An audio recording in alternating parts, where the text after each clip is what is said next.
Alors bonjour à tous et bienvenue dans cette nouvelle vidéo. Donc je suis Mickaël Ferrari et je suis très heureux aujourd'hui d'accueillir Alexandre et Gaëtan. Bonjour Mickaël. Bonjour messieurs.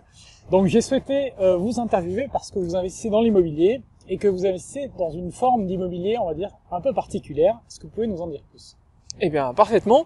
Il s'agit de l'investissement dans les locaux commerciaux. Donc les locaux commerciaux, c'est les murs de boutiques, les murs de bureaux, et ça peut être également les entrepôts. Alors nous, on est plus particulièrement spécialisés dans les murs de boutiques. Alors les murs de boutiques, ce sont des murs qui hébergent les boulangeries, les pharmacies, les banques, les restaurants, bref, tous les murs que l'on voit dans les rues commerçantes des villes. D'accord. Voilà. Et qu'est-ce qui vous a poussé à aller vers ce type d'investissement plutôt que de faire des appartements, la location nue, meublée, etc. Ah, bonne question. C'est une bonne question. Finalement, on a regardé les différents types d'investissements immobiliers qui existaient et on s'est focalisé évidemment sur ce qui était le plus rentable. Alors évidemment on a commencé je dirais petit, on a été raisonnable. Donc notre premier investissement s'est plutôt fait dans un local commercial qui était de taille réduite puisqu'il fait à peu près 17 mètres carrés. D'accord. Voilà, donc c'était donc on peut trouver des locaux commerciaux de petits. 17 Ah, mètres bien carrés. sûr, il y a vraiment de tout.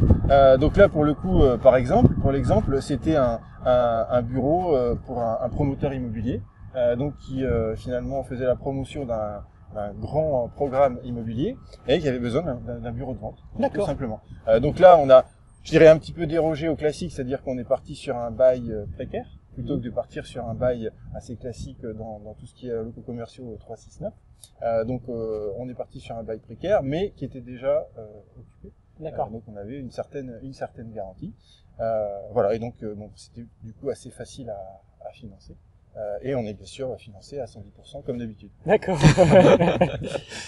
Donc, quels sont un peu les types de rentabilité qu'on peut attendre quand on investit dans des locaux Alors la rentabilité généralement. Alors on n'est plus actuellement on n'est plus sur des périodes où on a des rentabilités fantastiques. Mais globalement entre 9 et 10%, c'est des choses qu'on peut trouver en gardant toujours en tête qu'il faut avoir l'autofinancement. Oui. Voilà, donc ça c'est très important. Bien sûr. Et après, ce qu'il faut aussi garder en tête, c'est que de toute façon, la rentabilité, elle paye un risque. C'est-à-dire que si vous prenez un local commercial qui, par exemple, a une rentabilité, j'en sais rien, de 20%, il faut se dire que ça casse quelque chose. Ça veut dire que très certainement, le local commercial, par exemple, il va pas être dans la rue principale ou dans la rue la plus commerçante, ce qu'on appelle nous emplacement numéro 1. Voilà. Donc il va pas être il va être un peu éloigné ou dans une rue un peu sombre qui est assez peu fréquentée. Donc voilà, il faut pas être trop gourmand, mais entre 9 et 10%, c'est quelque chose qui est tout à fait faisable. D'accord. Et alors justement, pour trouver vos investissements, comment vous prenez, vous investissez où? Est-ce que vous avez des zones privilégiées, des villes privilégiées? Comment vous fonctionnez? Donc là, on n'est pas sur une ville en particulier. C'est un marché qui est différent de l'habitation traditionnelle. Donc notre zone de jeu, si je puis dire, c'est la France entière. Ok. Après, pour les trouver, il y a différents canaux. Alors, d'abord, il y a les canaux traditionnels, comme pour les biens traditionnels que peuvent être Le Bon Coin ou Se Loger. Il y a beaucoup de professionnels qui mettent leurs biens dans ces sites-là. Et puis ensuite, il y a tout un réseau d'agences qui sont un peu souterraines, qui sont méconnues du grand public, qui sortent des enseignes classiques, qui existent en France. Et donc, il faut essayer de leur faire savoir que vous êtes à la recherche de ce type de biens et après être implanté dans leur réseau de manière à ce qu'ils puissent vous appeler lorsque ils ont une affaire intéressante qui se présente. D'accord, donc ce sont des réseaux spécialisés. Voilà, exactement. Ouais. Dans les réseaux, dans les locaux commerciaux en fait. D'accord. Il y en a qui font que ça. D'accord. Ah oui, donc c'est un gros avantage quand on veut Voilà. chercher un type de Ouais. bien en particulier. Voilà, parce que ça vous exactement. permet d'aller directement taper des personnes qui peuvent vous apporter des affaires. C'est ça. C'est beaucoup plus intéressant. C'est ça. D'accord. Alors il y a un avantage effectivement parce que c'est très ciblé. Il y a un inconvénient entre guillemets, c'est que par contre il faut être très réactif. Oui, Parce que comme c'est très spécialisé, voilà. Donc Oui, tu fais bien d'ajouter ça parce que effectivement, quand on achète un bien traditionnel, bon, on se retrouve avec des compétiteurs, si je puis dire, qui sont pas nécessairement des investisseurs immobiliers. Sur ce type de marché, on a affaire, on est Oui. un peu, Oui, forcément, vos concurrents, on a affaire à des vrais pros qui travaillent même pour des foncières qui Non, s'inscrivent à des SCPI, enfin qui gèrent des SCPI, et puis des investisseurs amateurs comme nous qui connaissons certaines techniques, mais en tout cas les gens sont réactifs s'ils voient une bonne affaire. Donc il est important de suivre quand on est en phase de recherche, de surveiller les annonces vraiment jour après jour, et si on voit quelque chose d'intéressant, on y va. D'accord. Voilà. Et Alors, justement, quand on dit on y va, ça veut dire voilà, c'est important, c'est on y va physiquement. vous allez euh, voir toujours. Toujours, Ouais, toujours. Ça, c'est vraiment une des règles d'or, c'est qu'il faut se déplacer pour aller voir le bien. C'est important. Alors, c'est vrai qu'on est dans une ère où on va sur Internet pour acheter une paire de chaussures sans jamais l'avoir essayé. Là, on parle bien quand même d'investissements qui sont quand même des sommes qui peuvent être importantes.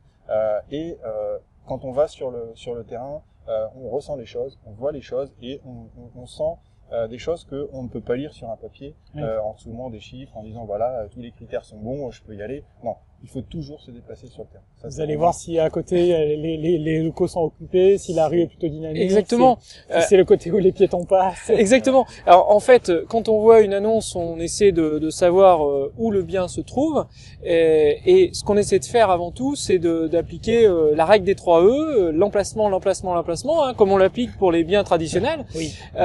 Sauf que sur les biens commerciaux, c'est un petit peu différent. C'est un peu comme dans Google Earth, on a une vue aérienne, on regarde déjà l'emplacement macro. Dans quelle ville? Est-ce que c'est un bassin économique qui est dynamique? Est-ce qu'il y a des entreprises, des grosses entreprises qui viennent? Est-ce qu'il y a une ligne de TGV qui arrive, etc. Donc ça, c'est important d'avoir quand même des indicateurs Oui. économiques qui sont favorables. Ensuite, deuxième, Gaëtan en a parlé, c'est l'emplacement numéro 1. Dans les villes de province, en général, quand on parle aux habitants, ils connaissent la rue commerçante. Et c'est la rue commerçante. Nous, on choisit d'être dans cette rue. Pas d'être dans une perpendiculaire ou pas d'être dans le Oui, coin, donc, c'est d'être dans cette rue. C'est un critère très important. C'est un pour vous. critère très important. La rentabilité sera un peu moindre, probablement, parce que le bien sera plus cher.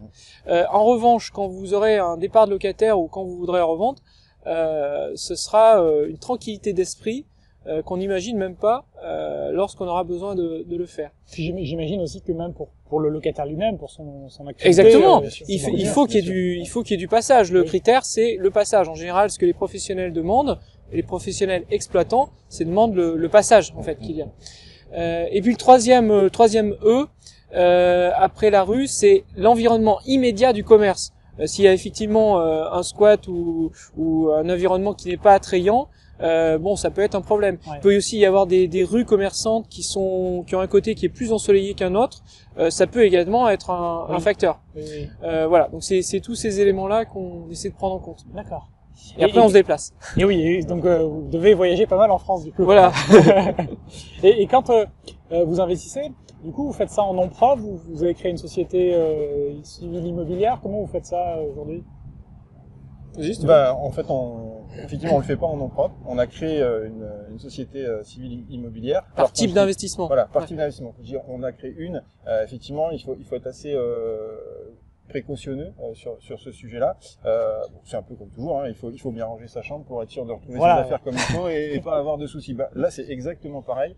Généralement, on fait une SCI par type de bien. D'accord. C'est-à-dire que voilà, donc comme ça permet d'avoir les choses. Type de bien, qu'est-ce que c'est? Qu'est-ce que vous appelez type de bien? Si C'est par bureau exemple, commerce, Voilà. par exemple? Voilà. Ouais, une sur le bureau commerce, une pour plus du traditionnel. D'accord. D'accord. Voilà.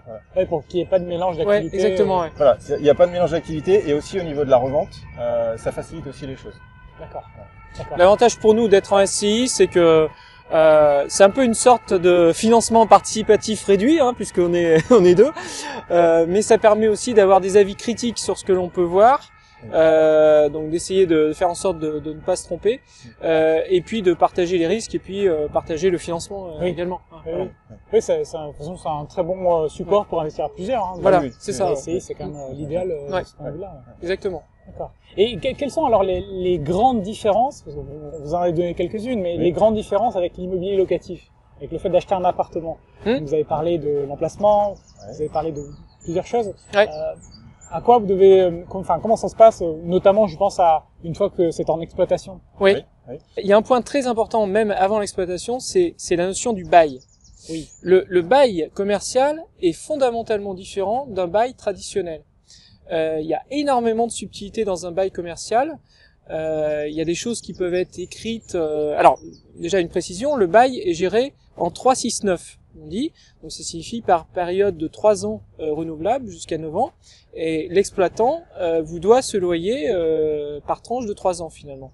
La seule manière de ne pas le payer, c'est qu'il soit en liquidation.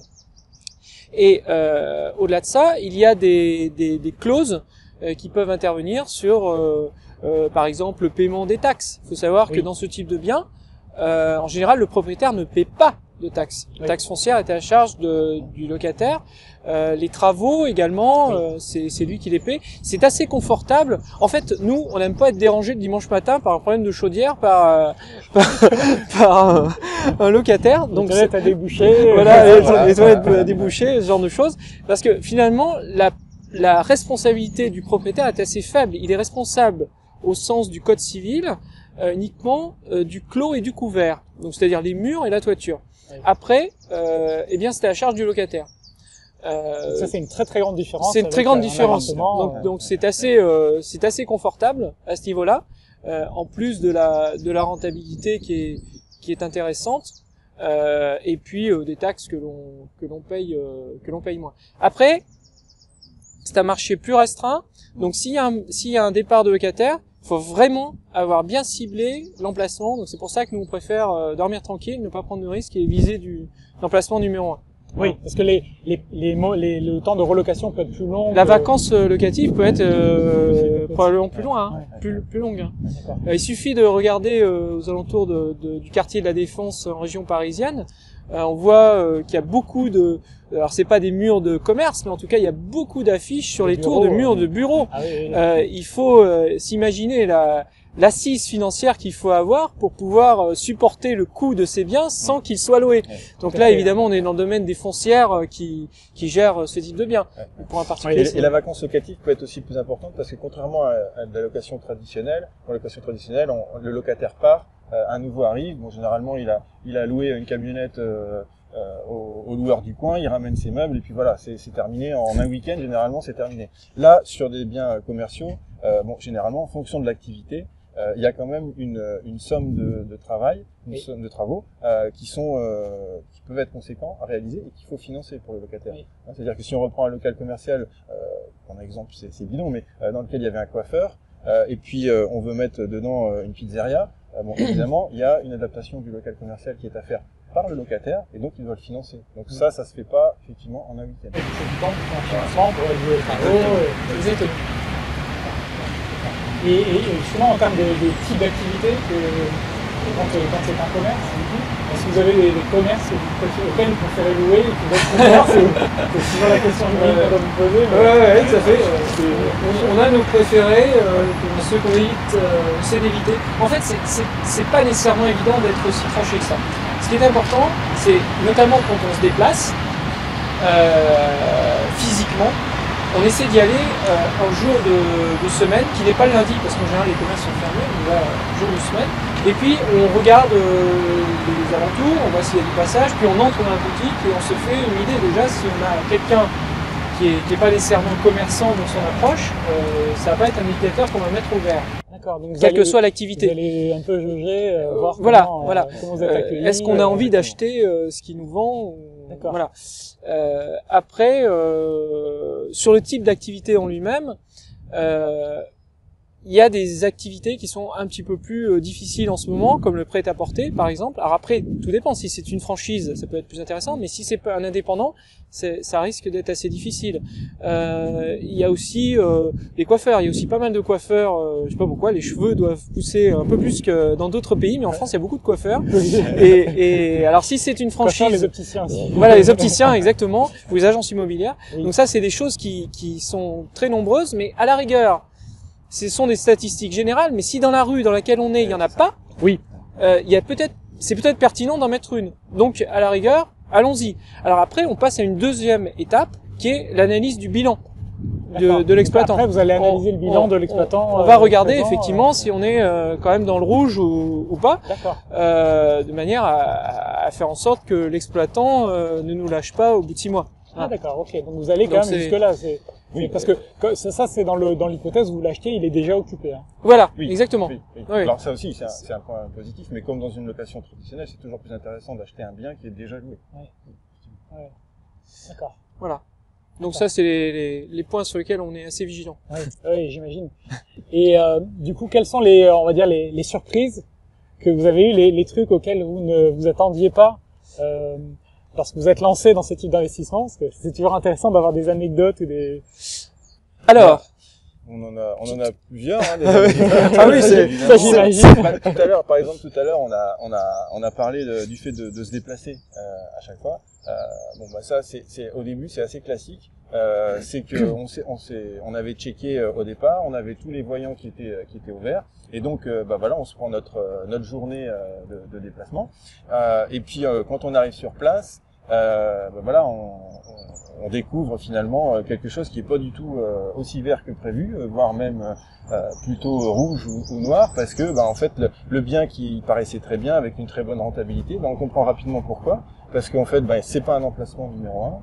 C'est dans une petite ruelle, et puis dans la petite ruelle on s'aperçoit qu'en arrivant sur place bah, tous les locaux commerciaux qui sont aux alentours bah, sont vides, Oui, d'accord. parce qu'en fait on assiste donc en live, en se rendant sur place, on assiste à la désertification du centre-ville au profit finalement de la banlieue qui grossit avec les centres commerciaux ou ce genre de choses, et puis là voilà, c'est la déconvenue quoi. Donc alors c'est la déconvenue, mais c'est pas une mauvaise expérience, parce que justement ça forge notre propre expérience, voilà, et de se dire bah voilà, ça veut dire que effectivement il faut se déplacer, ça veut dire qu'il faut toujours vérifier, et puis ça crée forcément des choses intéressantes, parce qu'en étant sur place, ben on va discuter avec des agences immobilières, on va discuter, voilà, et donc on arrive à finalement catégoriser ce coin-là. Si pour d'autres investissements on doit les faire dans cette zone-là, finalement on a déjà un backup par rapport à cette zone. Donc c'est toujours ça, hein, il faut pas s'arrêter aux premières difficultés. Oui. Il y a des déconvenues, ça fait des anecdotes, et puis voilà. Ok. une autre anecdote qui me vient, moi, c'était, on va sur un autre, on va en Drôme, dans la Drôme. On s'aperçoit qu'il y a un restaurant qui est à vendre. Et puis donc une rentabilité très intéressante de 17%. Alors évidemment, attiré par l'appât du gain, on prend tout de suite notre billet et on fonce pour être les premiers sur le coup. En plus, d'autant plus que les photos étaient plutôt très favorables. Alors on y va, donc bon, déjà impression un petit peu mitigée, parce que c'était un petit peu, comme l'indique Gaëtan dans un autre cas, c'était un petit peu désert. Alors on voit le propriétaire, et puis finalement on s'aperçoit en creusant que le propriétaire avait une société civile immobilière et qu'il avait créé une autre société où il était lui-même exploitant. Ce qui fait que ce monsieur était à la fois locataire et propriétaire d'un point de vue juridique, et donnait l'illusion, le mirage, qu'il y avait une rentabilité qui était énorme. Mais dans les faits, lui serait parti, et nous on serait trouvé avec un bien, et on aurait eu énormément de mal à retrouver un locataire à ces prix-là. Oui. Voilà. Donc c'est pour ça qu'il est super important de bien vérifier sur place et sur pièce tout ce qu'on vous raconte, parce que on n'est pas à l'abri de ce genre de carabistouille, comme on peut dire, dans ce domaine. Ouais, des montages plus ou moins géniaux, Voilà. plus ou moins honnêtes. Voilà. Ouais. Ok, très bien. Voilà. Merci beaucoup en tout cas pour ces anecdotes, ces histoires, Ouais. ces conseils autour de l'investissement dans le commerce et les bureaux. Je sais pas s'il y a autre chose que vous souhaitez ajouter avant de clôturer cette vidéo. Eh bien, écoutez, nous sommes en train de constituer une formation justement pour aller un petit peu plus dans ce domaine-là, en donnant les différents trucs et astuces et stratégies qui sont à mettre en place pour aller plus sur ce créneau. D'accord. Donc, ce sera à venir. Donc, ce sera une formation en ligne qui sera proposée dans quelques mois. Pour et investir donc, dans le commerce, dans les bureaux. Exactement. Super, Exactement. super. Voilà. Alors, écoutez, on attend ça avec impatience. Très bien. Merci beaucoup Merci à toi. Merci à toi. et à très bientôt. À À bientôt. Merci. Au revoir.